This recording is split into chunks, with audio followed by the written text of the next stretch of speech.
Hi everybody, this is John from ModelTrainStuff.com. Today we're going to be learning how to weather a 50-foot Milwaukee Road Atherm boxcar in a step-by-step process. And we're going to begin that process today with a simple clear coat of the model, which is already loaded into the spray gun right here. And we're going to let this dry overnight so that the pastels will adhere to the model in the best possible way. What I'm using here today is a tester's airbrush with a gravity feed, and inside the gravity feed is a dull coat matte finish clear coat, which can be bought at Michael's. In addition to that, there is a air compressor that will have to be used as well. So in this first step here, I'm going to go ahead and get started. We're going to spray the model all over. I don't think that it's necessary to remove the trucks and wheels. Some people will do that. However, as long as you're careful to not spray the actual bottoms of the wheels themselves, you can actually leave the trucks and the wheels on. You can see the spray. It's a very fine spray. You don't have to put too much. As long as it's enough to make the chalks adhere to the model in the correct way.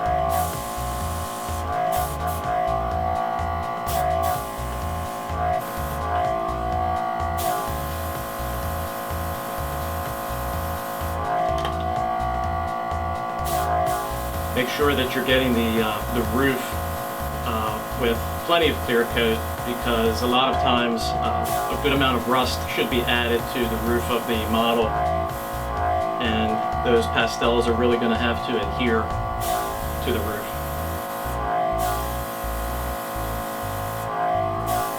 Make sure you're getting the underneath the coupler on both sides. However, also be careful to not spray the wheels, as I said.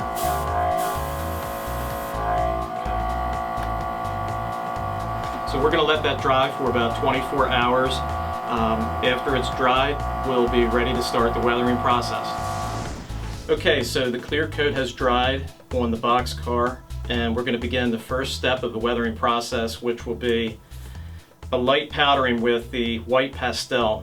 This brand is called Pan Pastel, and you see I have a large brush that I'm going to use for the first few steps. This is actually a makeup brush that works perfectly for this particular step. So this being a yellow car, the white powder is going to do a good job of fading the yellow. So if you look at this car, if it's 10 years old, it will be much more faded than it looks right now. Right now it looks like it's right out of the showroom. It looks like it's just been painted, and you very rarely see a car like that, of course, on the railroad. So I'm going to go ahead and get started here. Make sure you're getting a good amount of powder on the brush, but make sure that you're not getting clumps of powder on the brush. If you do, that's fine. You just have to brush it out once you get it on there. So you see I'm going back and forth long ways along the car. I'm starting down at the bottom, and I'm working my way up. You can already start to see the fading of the paint. Now a lot of that is because the matte clear coat finish that was put on is really causing this powder to adhere to the car. Okay, once I'm finished, I'm going to make sure that I blow off the car with the airbrush to make sure that there's no residual powder left on there. And for purposes of this video, I'm not going to weather the entire car. I'm going to go ahead and weather the one side of the car and then the one end. And we'll of course do the roof as well. Okay, so that looks pretty good. So if you look at it, now it's beginning to look a little bit older. The brush has, from past use, it has a little bit of brown inside the brush as well. So the brown is actually attaching to the handrails here. Some of the details, the bars on the doors here, the handles, that actually makes it look even better. The next step is going to be to, with this color car here, to add some brown down at the bottom. I think that will look good. It's going to dirty it up. It's going to show the dust and the dirt coming up onto the car from usage. And for this, we're going to go ahead and use brown and use the smaller brush. And we're going to go like this and be careful not to go too high. I'm being sure to get the rail down at the bottom by going side to side.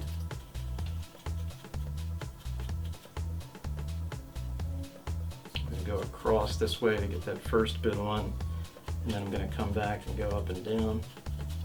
And we're going to be sure to get the roof as well with white. You don't want the roof to look too shiny. And then we'll come back with the brown.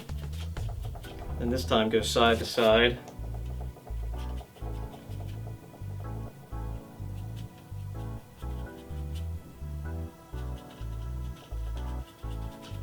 Okay. Now the car is starting to look dirty. Here's the other side so we can tell the difference. We're going to move on and move to the second step, and that's beginning to airbrush.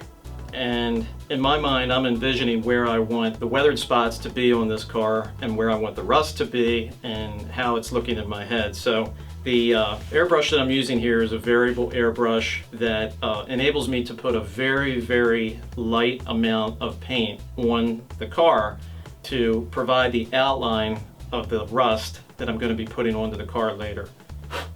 Okay, so I'm going to start out down here.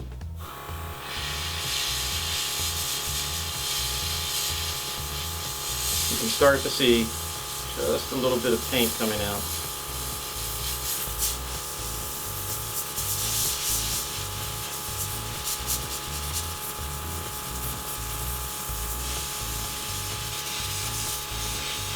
Putting it on a little bit heavier up here.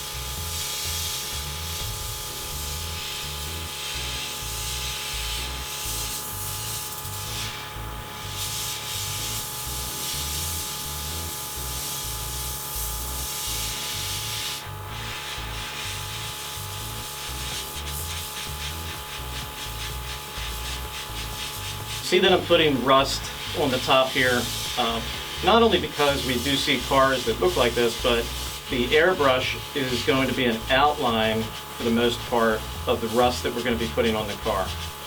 So if you see, I'm starting the rust up top and it's going to be heavier up top here. So I'm spraying heavier up top and then I'm spraying much lighter down at the bottom. Okay.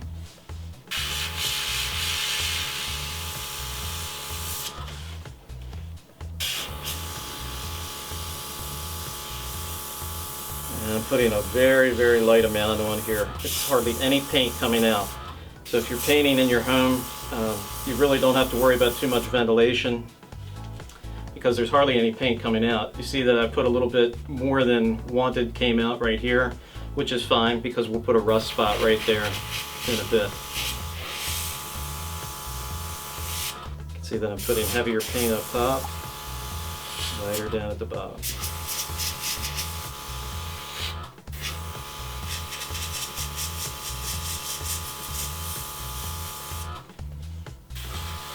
Sometimes on a really rusty car, you'll see a car like this that'll have rusty doors that really make it stand out. So I'm going to go ahead and begin to rust the door here. There's not a perfect way to weather your trains. Keep in mind that every car is different and every car is what the person weathering it envisions it to be. So that is, unless you're trying to weather a car that is the replica of something that's actually out on the rails. This takes a lot of practice too. No one is going to be able to just pick up these tools and begin to do this the first time. Get some of your older cars and practice on those. Some of your older, less expensive cars that you're not afraid to mess up a bit. Okay, now I'm going to get the bottom here.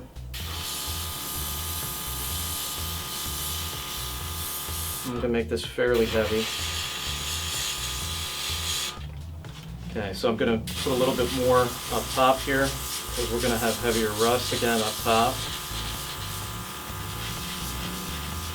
And I'm going to bring it down a little bit. And there we go. Side here. Now keep in mind, we're making this car pretty rusty. You don't have to weather a car to this extent. You can always do it much lighter by going through the first couple of steps, putting a little bit of rust on there, but not really making it look like it's been dumped in a swamp and pulled out. Okay, and there we are. So you can start to see why it's important to have such a small amount of paint come out of the airbrush, because it gives us this type of realistic effect. If we had large amounts of paint coming out, it would look nothing like this. So I'm going to go ahead and get down to the bottom here. First I'm going to go over it lightly. Okay, then I'm going to get these spots like this.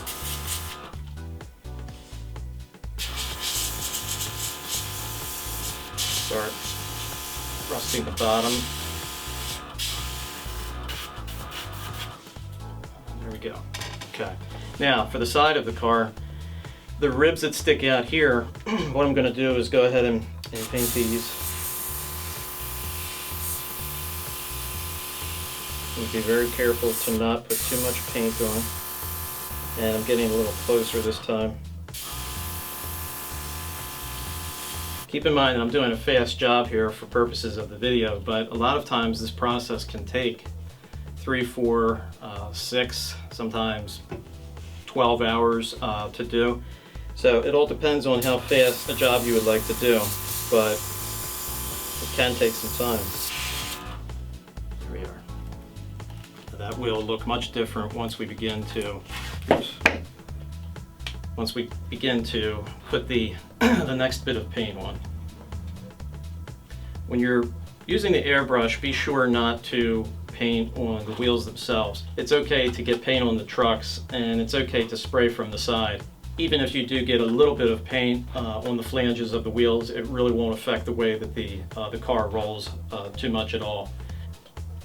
Okay, now we're going to move to the roof of the car, and what I'm going to do is rust this car around the edges, and we'll come back with the other rusting technique that is used, and we'll see how that looks.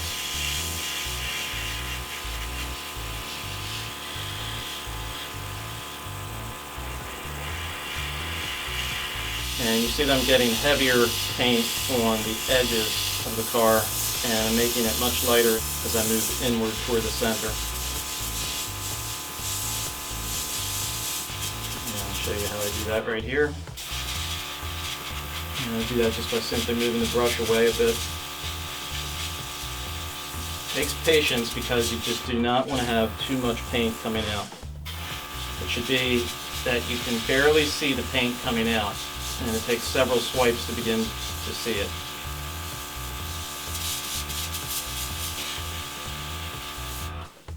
Okay, there we go. Put this around.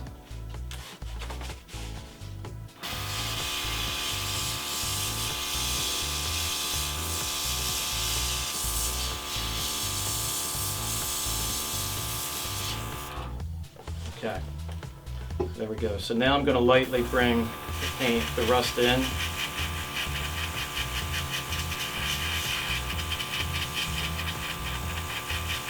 Okay, so the airbrush coverage is pretty much complete on this side and the roof at this point, most of the side here. So we're not going to complete the other side and the other end of the car, because we're going to move on to another technique of how to create rust on the car. Okay, so now we're going to put a darker color on the car and make it look even more realistic. So this is a bristle brush. You can buy these at Walmart, Michael's. They're very cheap, maybe about $4 for a package of 6 or so. These work perfectly for this particular technique.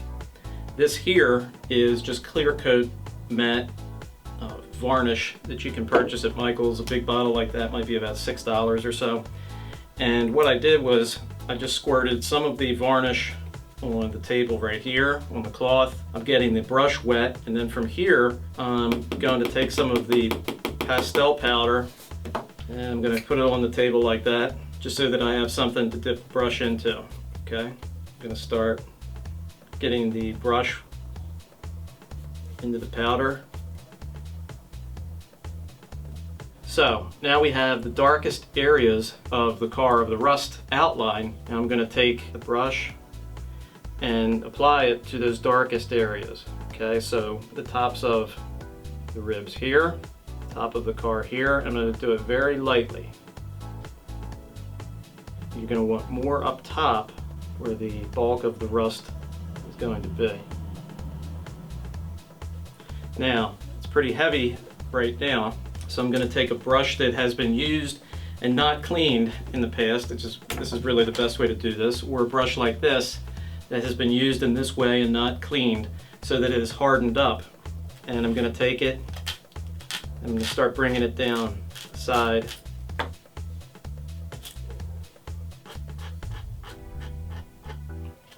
Okay, and you have the beginnings of your rust streaks here. We're not finished yet, because now I'm going to come back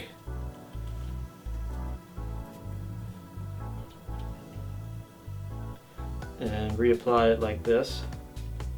Okay, and then I'm going to take the actual brush itself.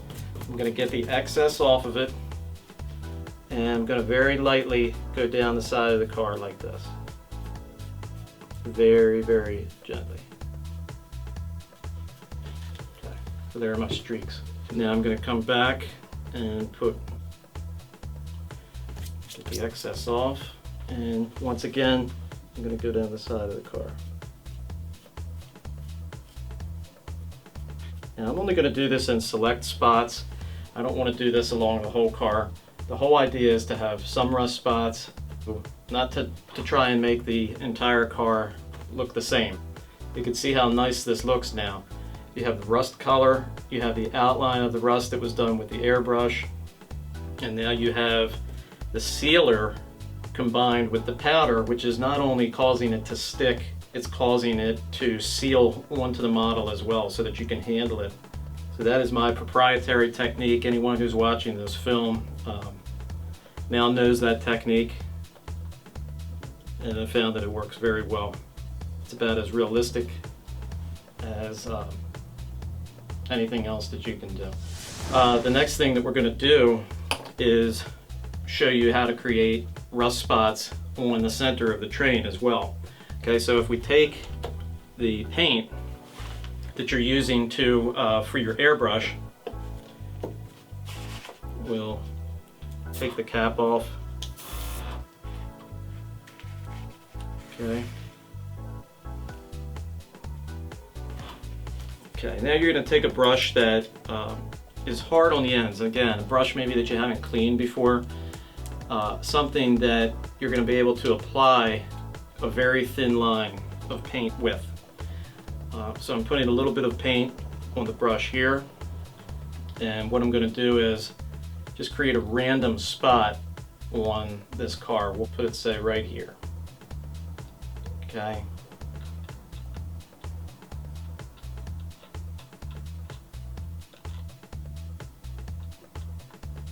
Okay, and then I'll come back with this brush here, and we'll do another spot, say over here, like that. Spot there, and one there. Okay, so now we have some individual rust spots. Now we're going to come back with our airbrush. Make sure that airbrush is not going to shoot splatters of paint out, and we're going to come back and provide the outline, rust outline of your spot, just like we did before with the rest of the car. And there we go. Now I'm going to come back by taking the brush and essentially using the same technique we were using before for the rust, and coming back and darkening that spot with some more powder. There we go, viewers. That actually looks like, even from where I'm sitting right now, looks like I could touch it and get rust on my fingers. This car is going to look really awesome. You can use any of these techniques to weather cars such as this, tank cars, box cars, auto wreck cars, anything that you choose. The whole idea is to try and make this car look as realistic as possible, so that the roof looks like it's metal, so that the sides of the car look like it's metal, so that it looks like there's actual rust coming down this car. When we take these cars out of the box, they of course look like they are plastic, so the whole idea is to change that. So I hope you've gotten a lot out of this. Be sure to visit ModelTrainStuff.com for all your railroad needs. Each of these products that we have here today can be found at ModelTrainStuff.com. Feel free to give us a call if you have any questions, and visit the website. Thanks for your time, and we'll see you again soon.